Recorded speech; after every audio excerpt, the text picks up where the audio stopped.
Okay, so we know that we're starting with the total cohort of 400 individuals. And we know out of that total 400, the total number who took the drug is 225. Then we're also told that the total number of people who took the drug and had a stroke is 75 individuals. And then lastly, we know that there were a total of 6 individuals who had a stroke but did not take the drug. So with that information, let's go ahead and set up our 2x2 table. So what is our outcome and what is our exposure? So if we look at our study design, we can see that stroke is the outcome and the drug is the exposure. So this is how we're going to set up our 2x2 table. And again, we already know some of the numbers to plug into this table. So we know that our total cohort is 400. So we know that number should equal 400. We know that the total number of people who took the drug, so all the individuals that actually took the drug, should equal 225. And we know that 75 individuals took the drug and also had a stroke.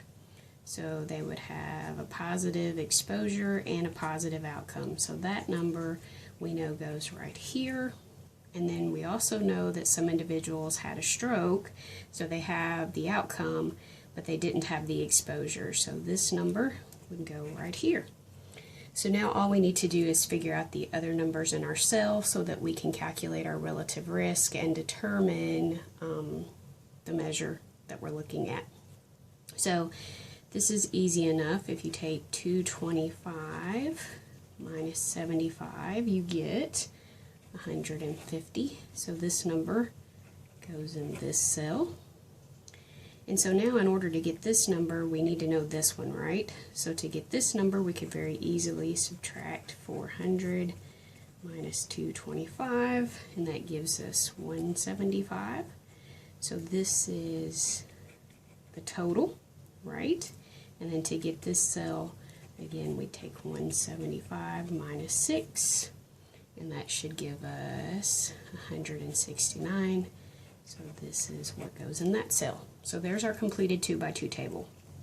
Now, to get our relative risk, we take the incidence of the exposure among those that had it and the incidence among those who didn't have the exposure, right? And divide those, and that's our relative risk. So if we take 75 divided by the total, which is 225, and then divide that by 6 over 175, we get 11.